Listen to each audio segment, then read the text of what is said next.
I really feel so bad that Ida can never remember people who helped her when she was really in need, people who really cared about her when she was really in need. And yet, there are so many things that we have covered up about her life. You see, Raila was just a loving man. He loved the children because Jaramogi told him Ida cannot use her fingers to satisfy herself. So if Raila's brothers looked after Ida while he was in prison, he should not complain. All the children that Ida has received while he was in Raila's custody, those are his because Raila is the one who paid the dowry. So that is what Jaramogi told Raila when he came back from prison. When he comes back and find there's another baby, when he comes back and find another baby. So Odinga told Raila, you cannot chase this woman away because she has been waiting for you all along, and these are all your brothers. Is there any brother of yours that have come to claim any child? These are all your brothers. Is there anybody who have come to claim the child? Because those are your properties now. So look after the kids. And that is what Raila have done. He has been looking after the kids of Aida, whether they are his or not his. He has been looking after them as his own children. That nobody could ever know that Aida had children elsewhere and brought the children to Raila. So I'm requesting Winnie, you cannot torture the children of Jaramogi. Like now, Agola's children, or Osewe's children, Gaudensia Dea's children, Susan's children. Tell your mom, please, tell her, that Anyango have said you must release the title deeds and all the properties in Nairobi. Release the title deeds and the properties are in Nairobi. Release it to the Oginga Odinga's children. Because Gaudensia there has two kids there, I know. Susan has 2 children there, I know, that are now being ignored. Even during the funeral of Raila, none of them were being recognized. Aida has kept you people in the front line. Leadership. You should know that that leadership cannot come to you people because that leadership belongs to Joka Khan. So, Nyikwa Joka Khan, the children, like the children of Oburu, can get those leadership. Children of Gaudensia Dea can get those leadership. Children of Susan can get that leadership because the covenant between me and Jaramogi Oginga Odinga and Mary Juma was there. If I may tell you, that is why I'm telling you that Jaramogi Oginga Odinga, you people are trying to lock the gate of Jaramogi Oginga Odinga, but it is not going to be locked. I'm telling you the truth. The people who are trying to lock that gate by bringing all kind of bad omens there, that the grandchildren of Jaramogi will not be leaders, that Jaramogi Oginga Odinga's grandchildren will never be leaders. That is a lie. His children, his own birth children, like Gaudensia Dea's children, like Susan Odinga's children, they will get those leadership, whether you people like it or not. So don't waste your time. You are wasting your time. And those witch doctors are eating a lot of money from your mom. Advise your mother, Winnie. Advise her to give out the title deeds that belongs to Jaramogi Oginga Odinga's hand. They cannot fence the whole property of Jaramogi Oginga Odinga in Opoda and not giving Mrs. Osewe her right, giving Susan Odinga her right. It cannot be. Betty is there. She should also have a share of Jaramogi. She has been there. She has been the one looking after that home. She has to have a share. Now, why would those houses in Nairobi, in Kileleshwa, in Lavington, in Langata, are kept by your mom? She's giving to her friends. Whoever she loves, she would give those properties. And yet Jaramogi Oginga Odinga is the one who fought. The last money that Jaramogi got from American Embassy, that Oginga Odinga was a peacemaker. When I told the Americans that Jaramogi Oginga Odinga would be the one to work together with Moi and Kenya will not have any war. So, they called Jaramogi in American embassy, and he was asked if he's ready to do that. He accepted. That is how the houses in Kileleshwa got, the houses in Lavington, even the house you are staying inside now, Madam Aida. That house in Ngong. That is where Jaramogi was supposed to stay, but you jumped inside that home and denied Mzee his right, and left the house you are supposed to live in Lavington, gave it to Mzee to come and live in Lavington. So we accepted. I know all these things. You remember that when Odima told you, just ask your mom, that did Odima tell Aida about a project that I was doing in my village here, about a school called Nyanginja Primary? That was my gift. After Jaramogi Oginga Odinga was given 3 bank accounts by the Americans, school fees account, political account, and personal account, Aida became the signatory because she was the personal assistant of Jaramogi. Now all this money are there. Now you find Agola's children are struggling as if their grandfather was in poverty. He was a very lucky man because he got lucky women. He got my sister Mary, was very lucky. He got me, I was very lucky. When Mary told me in my dreams to go and look for those Wazungus to come and help Mzee, that is how I came to get an air ticket sent to a priest here to take me to America. I should go to the Holy Land, visit the Holy Land. That priest should take me to Holy Lands to visit all those places. Then I go to New York. I was in New York. The same old man that have made me this home here, Mr. Walls, he was a chief editor for United Nations here in Kenya. That he wrote a book about, he wrote a book here about desertification of the world. He's the one who did in 1977. That is how he came even to meet Henry Albert Fosbrook. That is the second money that Jaramogi Oginga Odinga received that now took him out of poverty. When the government had already put him in poverty, that even Ajip House could not be paid, even his house in Milimani was auctioneers went in. So when I went to America, is when I got these Americans, the global committee that financed Mzee through the American embassy here. That Mr. Walls was their chief editor in New York. And I told them the story about Jaramogi Oginga Odinga, and they accepted.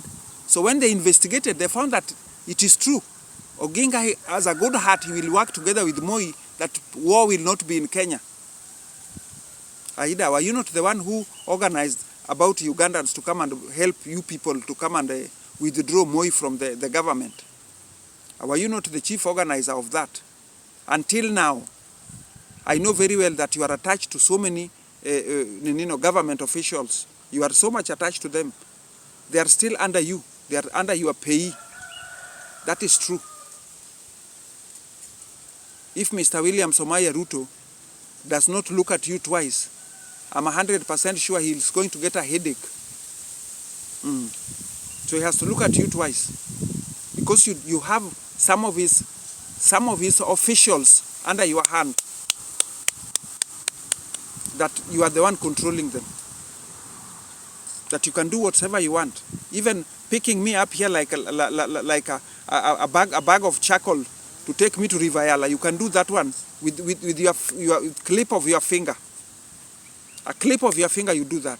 So I'm just requesting that please, Madam Winnie, tell your mother to release the title deeds that belongs to Jaramogi Oginga Odinga. Tell Oburu, Dr. Oburu, who is a money maker, when your mother gives Oburu money, he will shut up. He does not even act like he's the elder son in that compound. He becomes like a small baby in that compound, and yet he's the one who's supposed to be speaking out, not me. He's the one who should speak out that this portion of land should be given to so and so. When he went to sell, Dr. Buru went to sell land in Soba, did he even consult Aida? Did he consult even Susan? Did he even consult Gaudensia there? Because those are the wives of Jaramogi Oginga Odinga. Did he even, the caretaker who is Betty, did he even talk to Betty, who is a caretaker in that home? Oburu went ahead and sold the land that probably is the one who brought the problem for. The reason why I'm putting up all these words, the reason why I'm giving out all these stories, is because people are wondering, who is this woman that she's pushing her nose, poking her nose, concerns the leadership of Jaramogi, or the family of Jaramogi. Yes, I was the second wife, according to the Luo tradition. My sister Gaudensia was number 3 on me. And we loved each other with Gaudensia there, up to date. Until now, we still love each other. In spite that she left me the home, I always stayed in her house when I'm in Nairobi. I would always stay with her wherever she is. We would always communicate. Now, the spirituals of our young sisters, of our grandparents, were ordained on me.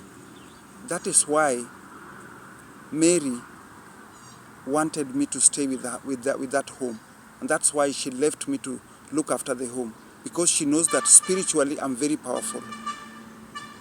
That is why she wanted me to look after her husband and her children, because of the spiritual powers that were given to me by the grandparents. Now, there's nothing I don't know about Jaramogi. When Mary Juma went to Britain, I was the one who was left to look after Mzee, massage him, wash him, and look after the children and make sure that children have eaten well. Mary was in Britain. She came back, and she came back with a lot of money. For us, we knew those are papers. But her and Mzee, they knew that was money that was given to her while she came back from Britain. Now, if you could hear a story that Jaramogi's wife wanted to eliminate him, it was not true. That was an agreement between the two. My sister agreed with her husband, and I was made in a go-between, not knowing that this food was already poisoned. So Mzee had a pussycat, and that pussycat is the one that was fed with the poison. I'm talking about it now because I know whoever gave my sister money to come and kill her husband, I'm sure they must have already been dead, because even among all the rest of the other ones are already dead. Lukobok is no longer there, Okello Dongo is no longer there, Achieng Oneko is no longer there, J.D. Kali is no longer there. Those are the people that witnessed about the pussycat that ate the poison. But I'm the one, and my sister, that prepared the food and brought. After we had already kept the money. That is the first money that Jaramogi Oginga Odinga had, more money than Kenya with the 20 cents. If you can follow up the history, you would hear that Jaramogi Oginga Odinga had a lot of money that if you combine all the Kenya money, Jaramogi had 20 cents more than the money that belongs to Kenya. That was money that my sister brought when she came back from Britain. After that, my sister now left and stayed in Nyalenda, because after Jaramogi gave the cat the pussycat poison, I took her to Nyalenda. I took my sister to Nyalenda, so she stayed with our auntie in Nyalenda for so long.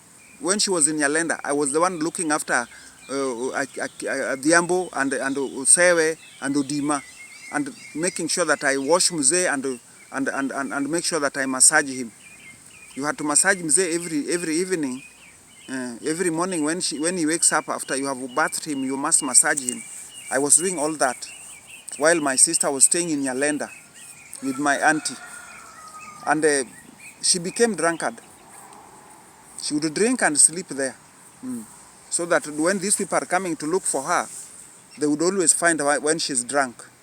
But that was all the plans that they made with her husband, Jaramogi Oginga Odinga. But me as a small girl, I did not know that these were all arrangements. But I could always see that when she comes, they would laugh and jump around. I was their toy. When my sister comes home, she would always call me in her bedroom and ask me, Anyango, mitkoro kitago ga mzee? Do you disturb mzee? So mzee would walk in and says, Anyango bear. and they would laugh. They would laugh and I walk away. Now, that is how it started. Now, my main reason why I have to give all these statements, because I would like to make Kenyans know the real truth about everything concerns Jaramogi. The whole truth. How he has made his money. He was a hard-working person. He loved my sister. He used to go even to Uganda to buy fish, to open a shopping for my sister in Ng'ia here, shopping center. They loved each other. And that is how I ended up in between them. Because my sister also loved me. And because of the spiritual powers that she felt that I would also make them inherit, I was there. Now, I am just wondering, why is this issue concerns the leadership about Raila? When Raila came back from Germany, spiritually, he was so much attached to me.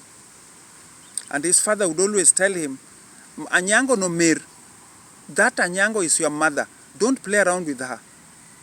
Don't play around with Anyango, and that is your mother. So he would always tell Raila that. But Raila still, as rude as he used to be, he would always insist on being close to me. And I would run away. That is how he came to meet the sister of Aida.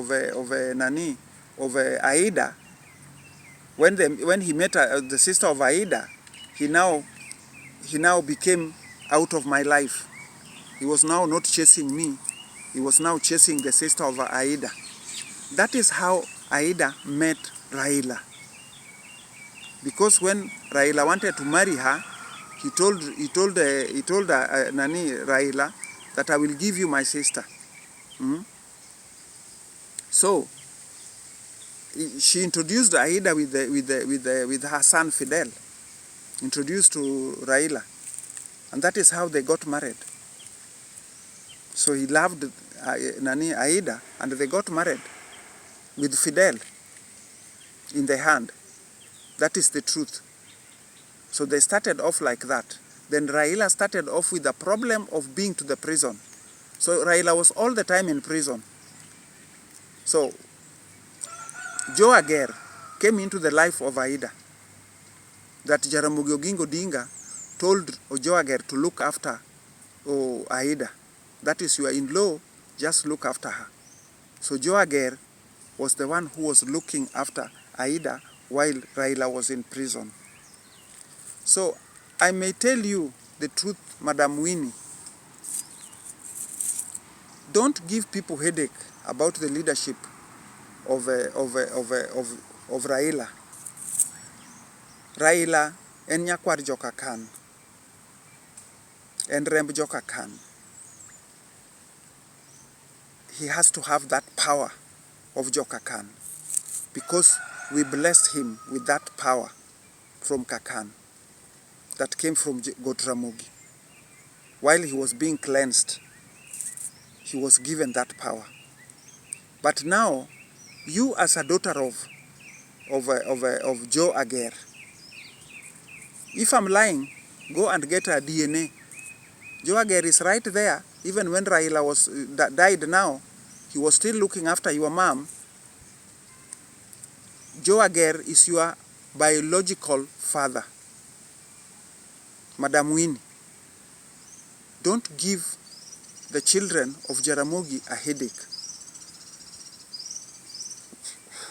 Whatever your mom is doing, she's making a very big mistake. Because if she would know the spiritual power around Jaramogi Oginga Odinga's family, she would just step off and leave them alone. And if she would know the spirit inside me, she would just step aside and leave me alone. When she destroyed my properties in Kisumu, I didn't follow up because she's my daughter-in-law. I loved her. When Oloa Ringo was giving her a headache Eh? I was the only person who was visiting her. Now I'm just wondering that would it be the cause of this issue about demanding of how the shares of this property of Jaramogi Oginga Odinga of Suba, the sale, because I only heard that some people got 2 million, yet that was over 500 acres, over 500 acres that was bought by those governors and senators in Nandi Hills. Now, why was it that this money should only go to one person? That one person should be controlling the money that belongs to Jaramogi Oginga Odinga, and yet his own family is there. Omondi is a big adult man. Odhiambo is a big adult man. Those are the sons of Jaramogi that are still there. Women have a right. That is why I was given spiritual powers by my grandparents, because women have a right. My father Onea told people that they cannot spoil whatever they have already made because I was born a girl. Because women are going to get a world is going to change. So we are going to get ID cards. So now we are having ID cards that my father Onea told the community that they should not change when they found that I was a girl. Because while I was in my mother's stomach, they did all those things. Now when I was born a girl. So they were afraid that now, how can a girl be a leader? So Nea stood up and told them, no, don't spoil it. Just let her be, because the world is going to change. Now the world have changed that women are also having a right. Akinyi, Wenwa, and Akinyi Walkowa, and Anyangi, they are children of Jaramogi. They were being born when I was looking. I saw them, Omondi. I saw them when they were being born with Jaramogi. And how much Jaramogi. Omondi is the one that got hold of Oginga until he died. While he was being taken to Aga Khan, now his last breath, he was holding the hand of Omondi and Susan that were there. Now for them, they are ignored in everything. They are not in the limelight in everything. And yet they are the ones who looked after that old man. They are the ones who cared about that old man. It is not right. Even if my sister Gaudensia was not there, Susan was always there for him. Susan was always there for him. So I don't see the reason why they cannot be given their right. That plots in Upoda, plots in Nyamira cannot be shared. They are not idiots. These women are not idiots. If they are given portions of their lands, now the wife of Osewe is an MCA. Would a MCA take her property and sell, and yet she's having children? That Oburu is saying that those people will sell their properties. Why can't he give them, even his own children? He should give their title deeds to his own children. Did he tell God that he cannot die now? Did Raila know that he was going to die immediately? If you would have known, I'm 100% sure he died because he was fighting over to see that everybody has a right in that family. Like Agola's children. And Osewe's wife. I'm 100% sure that Raila died with the bitterness in his stomach because he wanted these people to have their right. And yet the rightness has not been released. Now why can't Oburu see that her brother just died like 1 minute without sharing anything? Why can't he share? Why can't he share the title deeds to everybody? So that if whoever wants to sell, that is his own problem. That is his own problem. Why can't he give out the title deeds to everybody? Now I'm just wondering about this Luo elder man. I see the reason why Luos are fighting. There's one Luo elder in South Nyanza, there's one Luo elder in Kisumu. I understand that the Luo elder in Kisumu is a money maker. So other Luos recognize that he's a money maker. So they decided now to put somebody else who can now lead the Luos in correctly. Because whatever he's doing is not right. How can he accept when Oburu is lying? his father made a graveyard for everybody to be buried there. That even women who are already married that are having their own homes, that their husbands, Ambala made his own graveyard in his compound where he's burying all his children and his wives. Now, would he now remove Ambala's wife from his hand to come and bury in his home, as his father said? And now that Luo elder, instead of telling Raila Oburu that you are lying, your father cannot remove women from their marriageable state to come back to their home state, as if they were just useless women. Only useless women are being brought back home through the fence. Beryl had 2 homes, prominent homes. If she could not be buried in Ambala's home, she would have been taken back to Zimbabwe. He has a son there. What about these children of Beryl now? Let us speak about it. What have they inherited from their grandfather? Because Oburu is keeping everything now.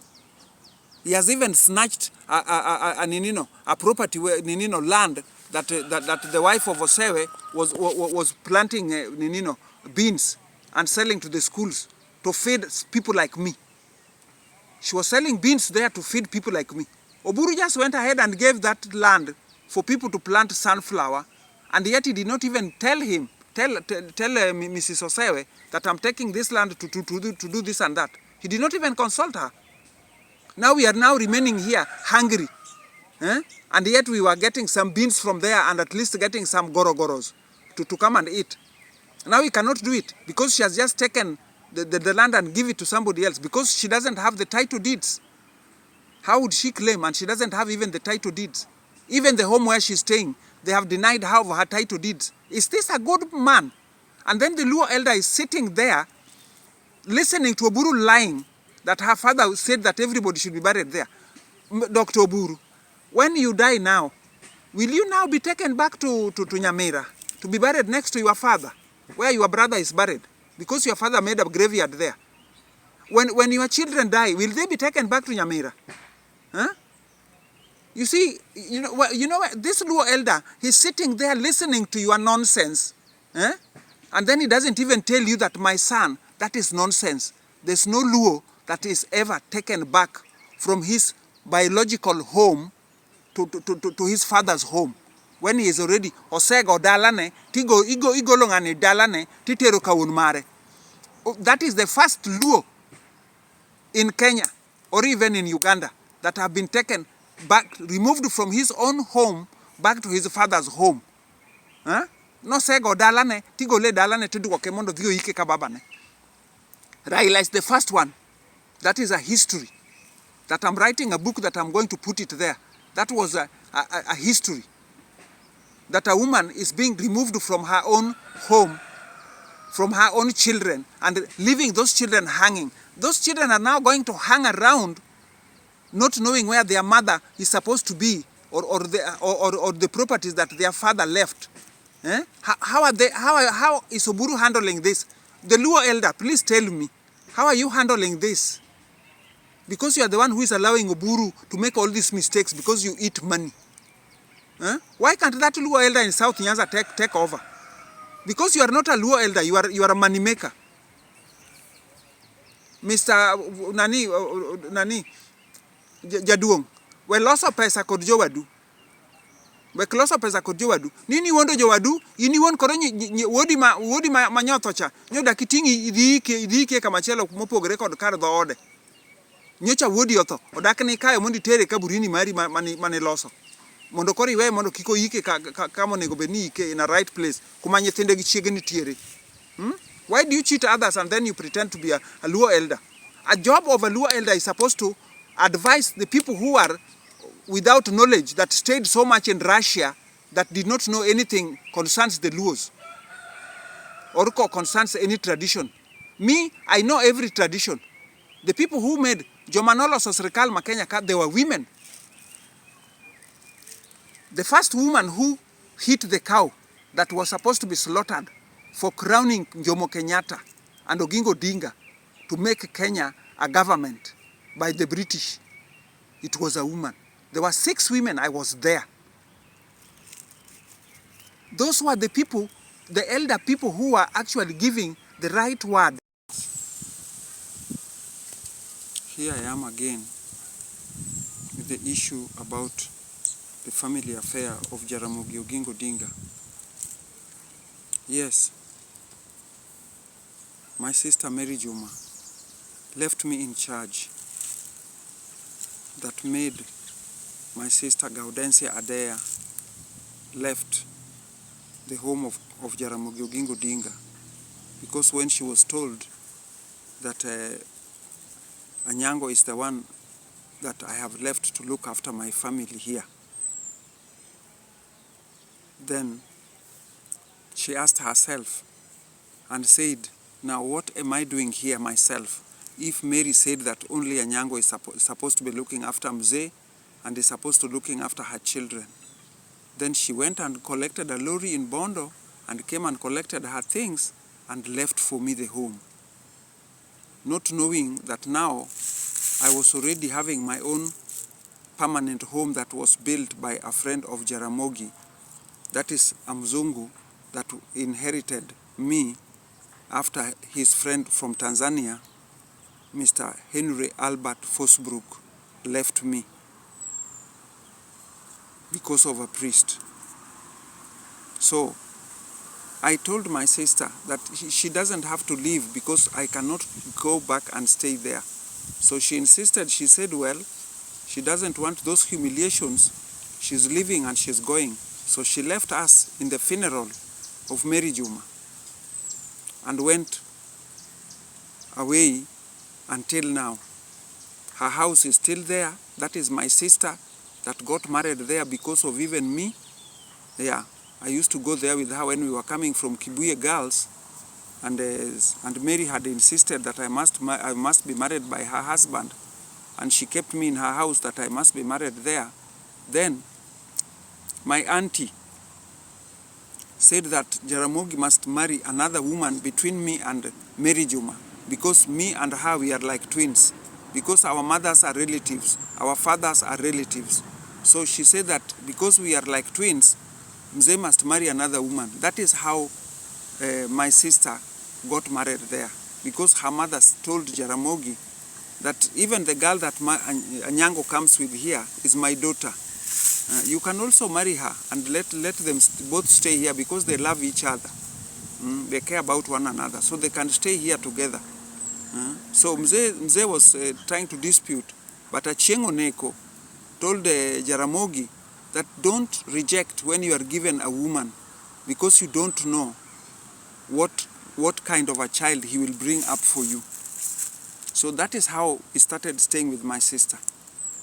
So when my sister Gaudensia Adea or Jaramogi went to prison, left us in Nairobi West, rented for us a big house in Nairobi West where we were staying together, the two of us with my sister, and even Agola and Jalanga Nyango came from Russia and came and stayed with us in that house.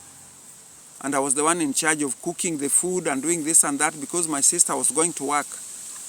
And then my sister gave birth to her firstborn that I looked after. So if she left me the home and left in the funeral of my sister Mary Juma, now why would I now shut up? Because she was the one who would have now been speaking, but now she's not there. She got annoyed and left, said that I have left, she has left for me.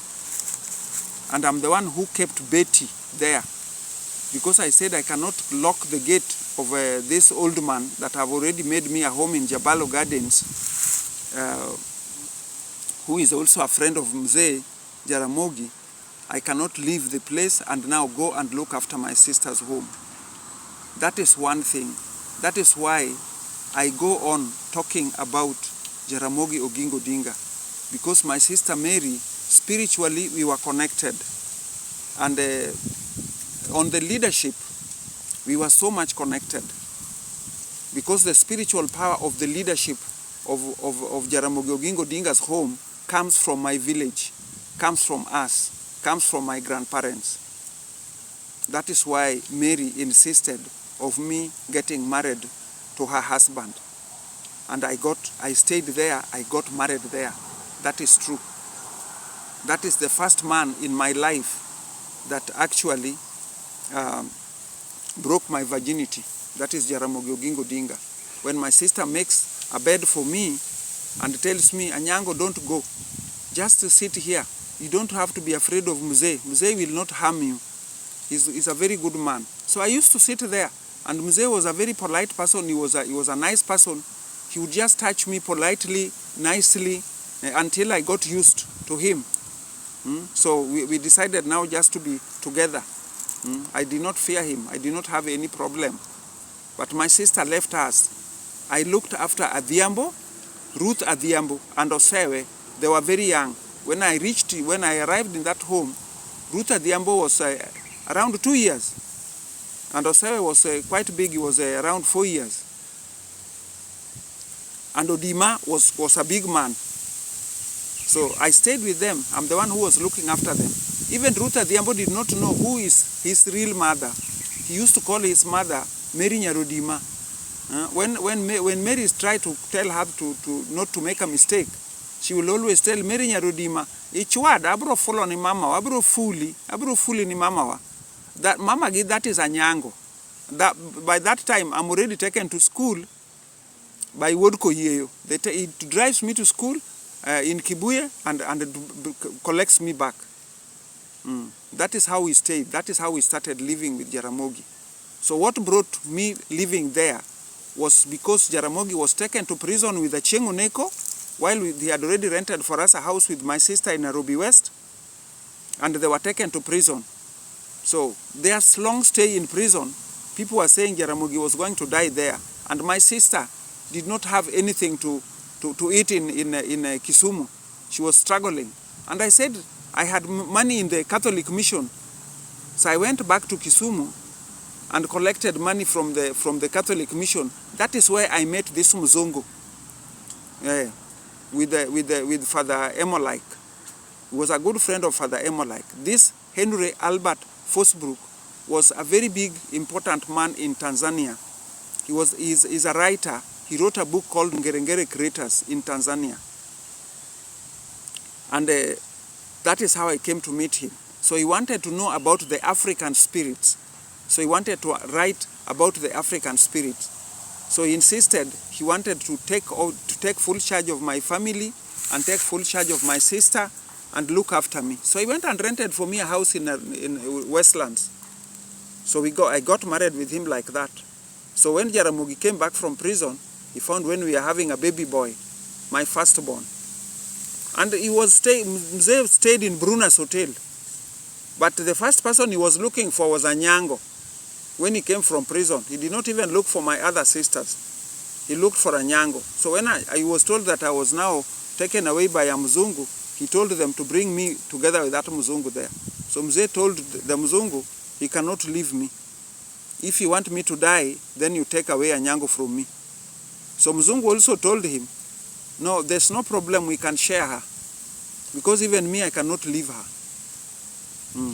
So we can only share her. So they accepted and agreed among themselves. So I was there being shared by the two. And we lived like that until Mzee died. We knew when we were supposed to meet. Although I never let Mzee know that that friend of his left me now because of a Catholic priest. Now I was having a second person that was now given by the NCCK MD from America when we were having wrangles now with the old man because of a Catholic priest. So these fathers took me to that lady and gave me a job in African Heritage, where Joseph Murumbi was running. He was managing there. So I worked there, and that is how I came to meet my second man that now built me this home. But I never told Mzee that I was now having a second person, in spite of the person that they agreed they can share. So they continuously shared, because this man was always in America. He was never here. So whenever he goes away, I had all the time in my life to meet with Jaramogi. And that is how we lived.